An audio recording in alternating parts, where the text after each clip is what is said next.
So the difference is that the standard serverless function runs on a given region, and the edge functions, they run on the edges, and the edges are way more than the regions.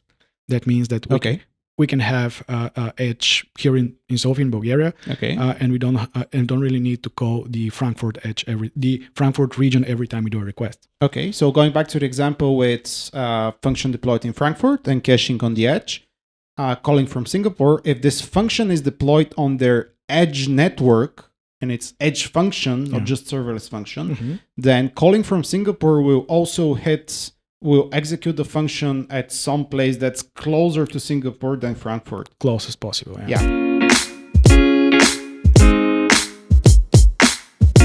Hello everyone, welcome back to HackCast. This is season 2, episode number 4. It's once again me, Rado. And me, Ivo. And this time we have Teddy and Iveta behind the cameras. You cannot see them, but perhaps we will edit them in the final cut. We're again here in our studio at the HackSoft office. And today we're going to follow up from last episode's topic, which was Next.js. And today, for episode number 4, we're going to talk about Vercel.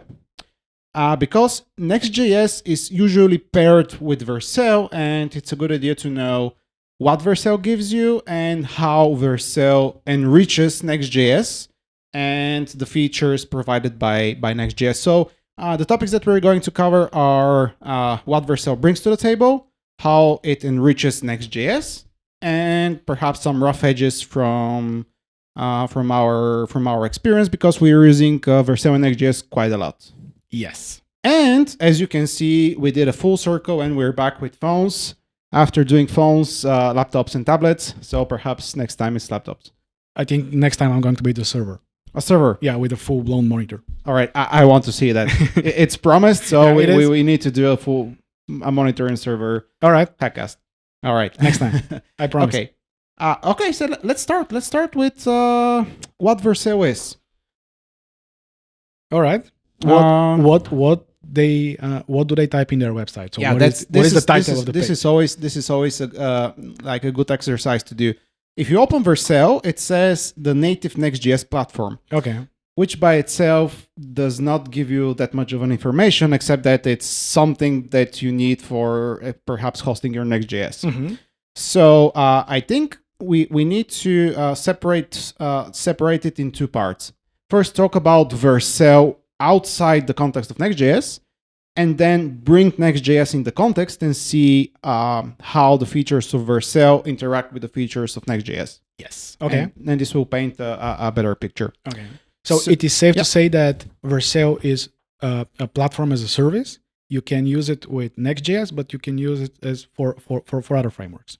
Yes. So Vercel, I think they support Next, which is the next version. The next equivalent for Vue, they support something called Svetle, or I've never really read the thing right. And you can, like standard React from Create React app, for example, you can host there. So they are kind of a platform as a service because it's a really zero configuration. You can deploy something really fast, straight out of the box. But the interesting part is that for me, Vercel is like a combination of various, for example, AWS services like Lambda and CloudFront and few other services combined together. Mm-hmm. And if we start really simple, Vercel gives you the ability to run serverless functions. So care to explain what serverless functions mean? So Vercel gives you the ability to run pieces of code on different languages in a serverless environment using the AWS Lambda concept, which it's not running on Lambda, but it's pretty much like Lambda, I think. I don't know what the implementation is, but it seems like the exact behavior of AWS Lambda. Yes, with some kind of router that gets the request, the HTTP request, and triggers Lambda in order to execute. Exactly. So yeah, you can whatever you can do with AWS Lambda, where you can say on this particular path execute this particular function.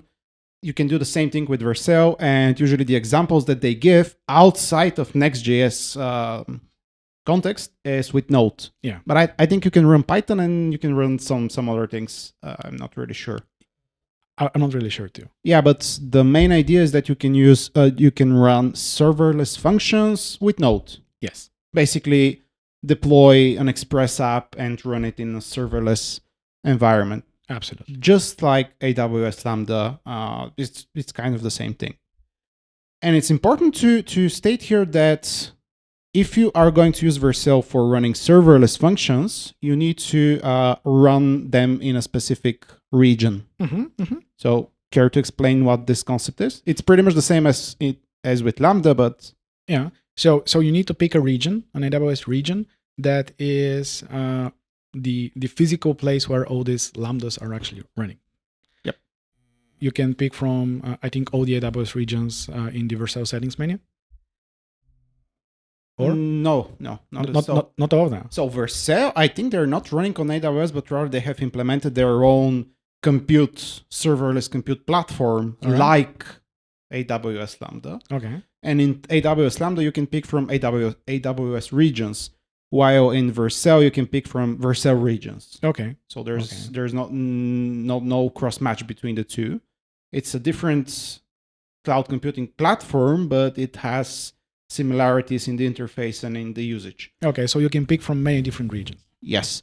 And you can run them multi-region, but this is in their enterprise plan, which we'll talk about later, yeah. So basically, and the main idea of serverless is basically I have a piece of code and I just want to throw it at an infrastructure, and that's it. I don't want to deal with provisioning, deploying, scaling. Yeah, because the serverless functions, they have the thing called auto-scaling. You deploy them to a region and then they scale with the traffic. Yeah. You don't have to deal with this. So this to me is the main selling point, because setting up a server, it is something that you don't want to do because it takes time and it's time consuming. But dealing with auto scaling is what makes the lambdas shine to me. Because if you have 10 requests coming at the same time, it's just going to spin 10 functions and handle all the requests simultaneously. Yeah. Which is great for scalability and not great for your database level if you have such. But let's talk about this later. Yeah, I will perhaps talk about this on a different episode. So Vercel, the very first thing that they offer you are cloud functions, much like AWS Lambda, where you can run, for example, a Node application on the Vercel network and pick a region. Yeah. On top of that, they have something that's called the Vercel Edge network, which is pretty much a CDN network like CloudFront. Like this is the equivalent in AWS would be CloudFront. Absolutely. And their Vercel Edge network, being a CDN, like the feature that they give you out of the box is that you can distribute static assets all around the world globally. And when you access those static assets or data, you will access them closer to you. That's the general concept of a CDN.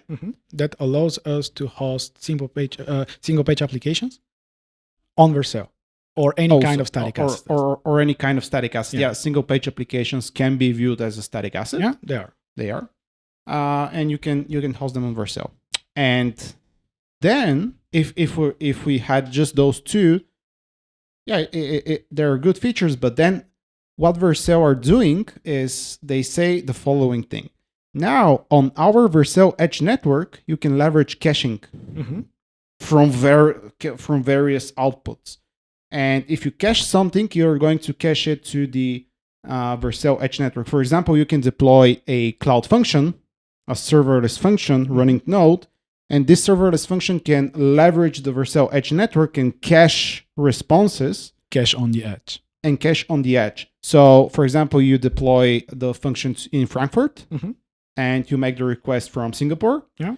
So the first time you're going to hit Frankfurt, and if the response is cached, then the second time you're going to hit the Vercel Edge network rather than the actual function that's deployed right now in Frankfurt. Yes. And they also have, which I think is pretty cool, their Edge network supports the SWR, which is a stale while revalidating. Yeah, something like this. This cache strategy, which is pretty nice. Yeah, they support it out of the box. So the whole idea of caching things on the edge and having this ability to write some logic on what is going to be cached when, how often it's going to be revalidated, is huge in terms of performance. Yes, exactly. Okay, we have serverless functions, edge network, and the ability to cache on the edge network. Yes. And the next thing that they provide as a cloud computing platform are the so-called edge functions. Which is executing pieces of logic on the actual edges. So what's the difference, if you have to explain, what's the difference between a standard serverless function and an edge function? Okay, so the difference is that the standard serverless function runs on a given region, and the edge functions, they run on the edges, and the edges are way more than the regions. That means that we can have edge here in Sofia, in Bulgaria, and we don't really need to call the Frankfurt region every time we do a request. Okay, so going back to the example with function deployed in Frankfurt and caching on the edge, calling from Singapore, if this function is deployed on their edge network, and it's edge function, not just serverless function, then calling from Singapore will execute the function at some place that's closer to Singapore than Frankfurt. Close as possible, which is leveraging their edge network. So basically, their key selling point for me is the existence of Vercel edge network and how they intertwine their other features with it. You can cache there, you can use it as a CDN, and you can use it as a edge computing platform. Pretty much like if we have to give equivalent in AWS, this would be running Lambda at edge. Yes. This is the equivalent in AWS. All right. And what else? Let me check my notes. Yeah, and basically edge functions, you don't have to deal with regions because they distribute it to their edge network. And all of this supports auto-scaling, which is basically the serverless paradigm. You don't have to deal with scaling. Yeah. Which to me is, I think this is the key selling point to me, because you don't have to deal with scaling on this layer. If you're using, let's say, Next.js for doing the rendering on some kind of server side, you don't need to worry about scaling the layer of doing the renders, because it auto scales with the serverless architecture. Exactly.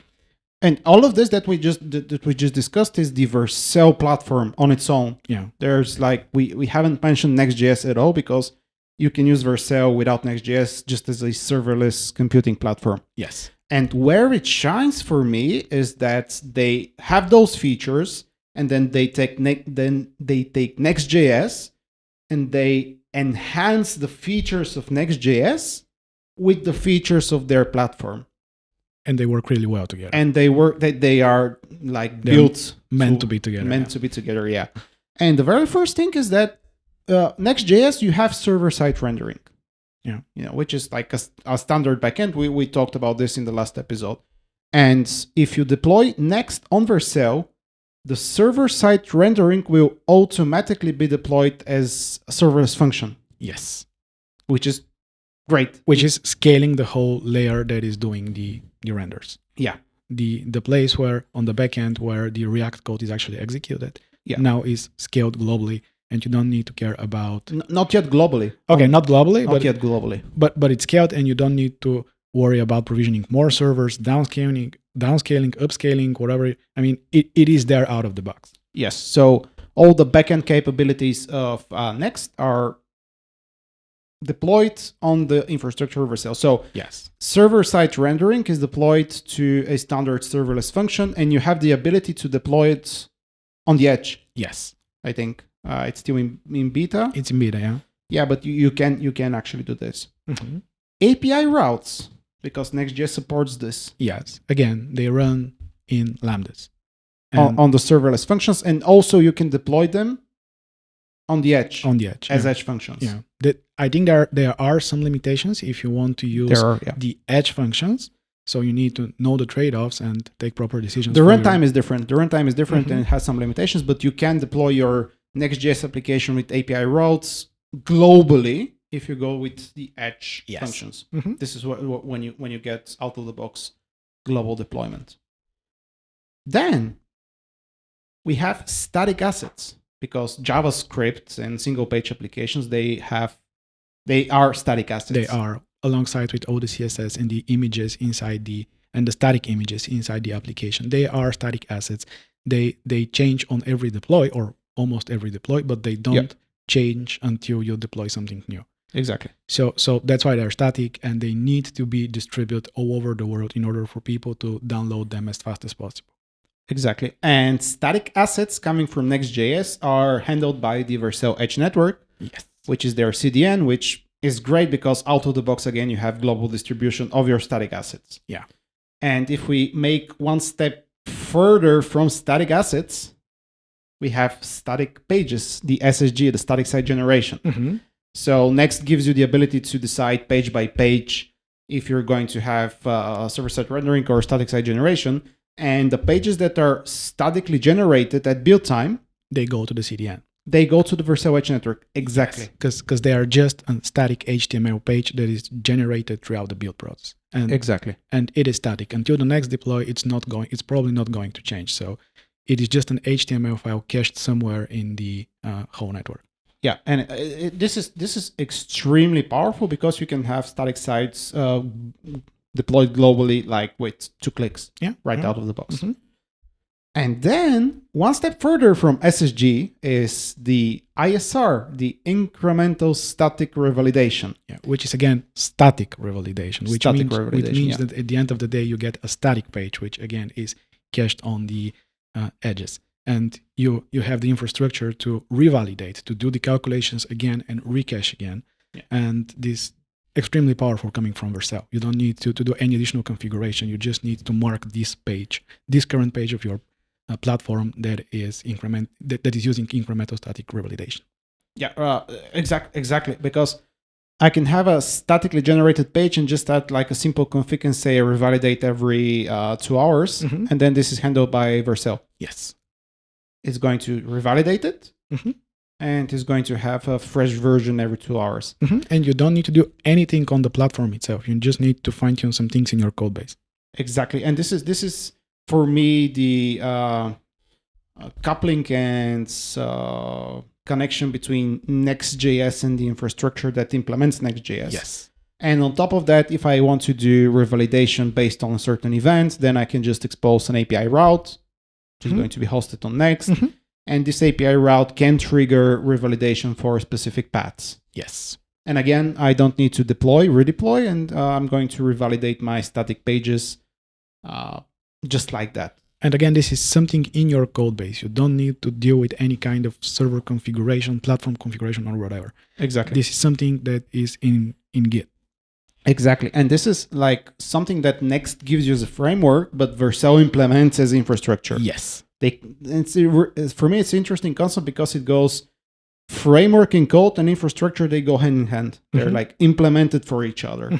And it's extremely powerful again. So Next has this concept of middlewares, which like is a standard middleware for a web framework. And middleware, since it's also a piece of code, you can run this on the edge. Yes. On a serverless function. Yes, they're extremely helpful for things like authentication. Yeah. And all small bits of logic that you need to plug on every request, and they get executed on the edges. Exactly. Yeah. And we have image and font optimization, which is again great thing out of the box. I mean, if in most of the frameworks you need to deal with handling images, resizing them, shipping them the best possible quality and the best possible size for every place you use them.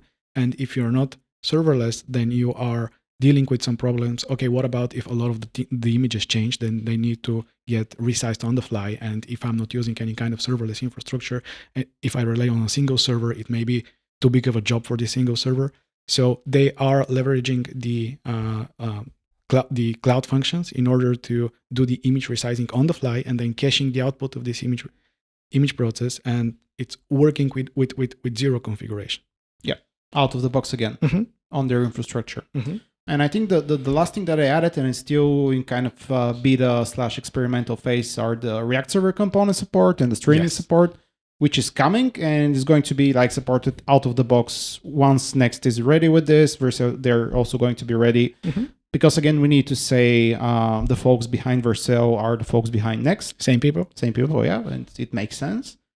So this is also coming, and this is going to be, again, extremely powerful because you can leverage React server components on per page basis whenever, whatever you need them.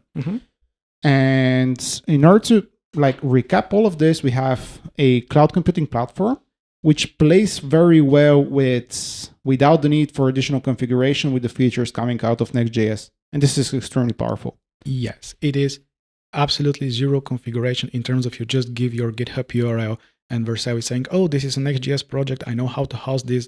Just click confirm and you're going to be ready. And on top of that, you get a bunch of other nice features that are making your life easier. Like, let's say, a build process, because Vercel is taking care of the build itself in order to build the project and deploy it.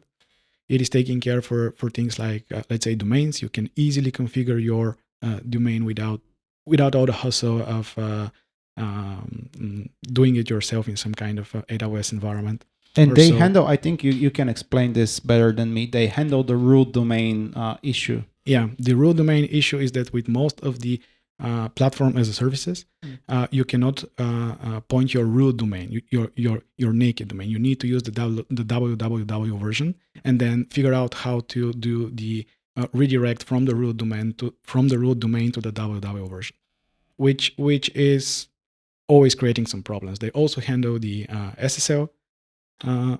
Let's encrypt, I think. I think so. Yeah, they have some way to handle it. What else? There are review apps, which is their concept for if you're making, because they have pretty solid integration with GitHub and I guess all the others source control systems that when you're making a pull request, they give you the ability to deploy your pull request in order to see how it works, test it a little before merging it, which in some projects works great. In some projects, it doesn't really work. So great, so it really depends on what you're doing, but it is there. It is out of the box working, and you don't need to. If it doesn't work for your project, you just don't use it. Yeah, and there are like other various little things like analytics, monitoring, and stuff like this, which is good to have. Yeah, the analytics are good to have because they don't use any kind of cookies or stuff to track the people.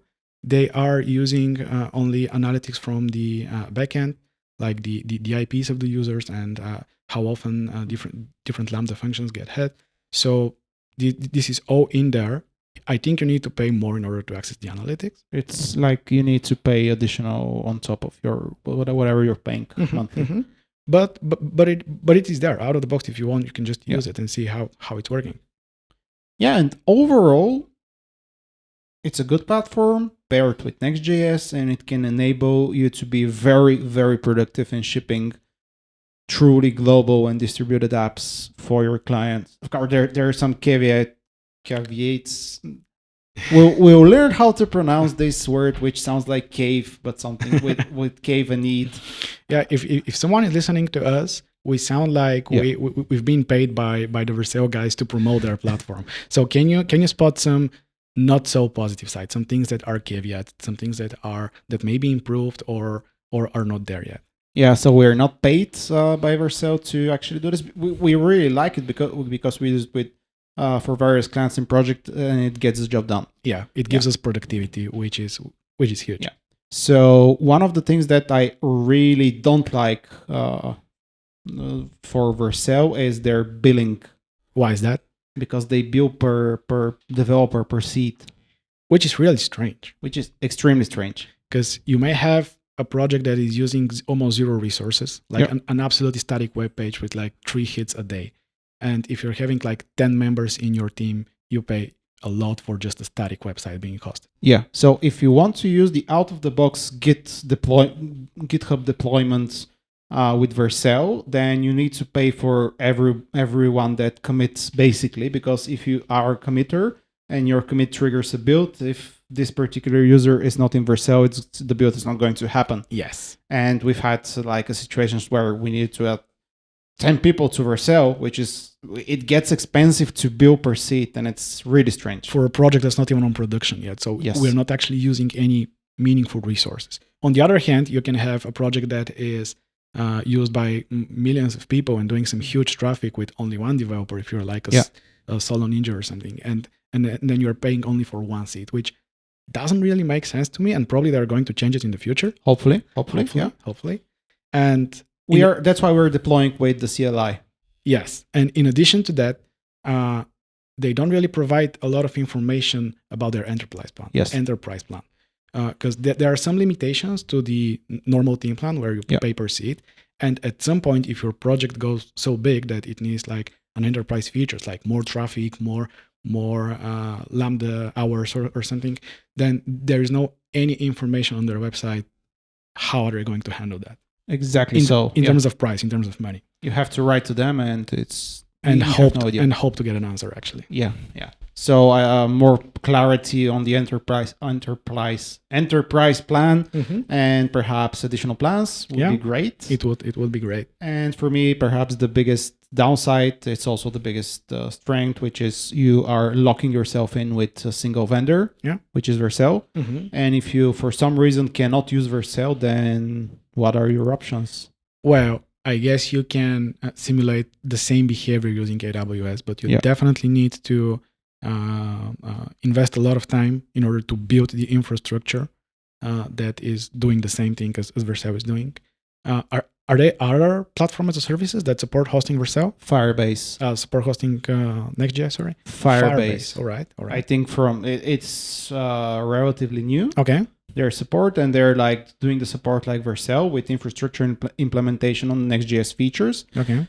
And well, Next.js is open source and React is open source. So React will set some architecture guidelines and interfaces, which are going to be implemented by Next.js, which is also going to set some architectural guidelines and interfaces, which is, I believe, going to be implemented with other providers. So you're going to have you can pick basically, and not be locked only with Vercel. And some competition I think will be good. Yeah. For sure. If we have many options, then I guess all the options are just going to become better at some point. Exactly. Yeah. All right. So in summary, we like Vercel. There are some downsides, but we live with them, and we're pretty happy of using it. Yep. Anything else to add? It opens, but this is for a different episode. Vercel opens like a new paradigm with pairing your application with headless integrations. Next episode about headless? Perhaps we can talk about headless next episode. Yeah. All right. Yeah. It's interesting. It's new. To me, the whole key point of Next and Vercel is productivity. Because you just give the GitHub URL and it gets deployed, and it gets deployed in a proper way. Because most of the platform as a services, they have their downsides. You get all these easy things, but they come in at a price, and they give you some limitations. But Vercel, of course, there are limitations, but the limitations are pretty good. Yeah, so far the experience is good. So that's a good summary, I think, with Next.js, previous episode, Vercel, this episode, and perhaps we're going to talk about headless and serverless more on the next episode. All right. I'm going to get my server with a full-blown monitor here, so as I promised. So, okay, there's going to be a serverless episode with a full-blown server on the table. Yeah. This is what I like. All right. Well, thank you very much. Thank you for listening. If you have comments, questions, anything that comes to your mind regarding HackCast and regarding HackSoft, just write a comment anywhere. We'll see it and we'll most probably respond to you. Don't forget to hit the like, the subscribe, the bell. The bell icon. Not necessarily. if you want to receive notifications, otherwise we will find a way to show you that we have a new episode as usual. And that's it. Thank you very much. Bye-bye.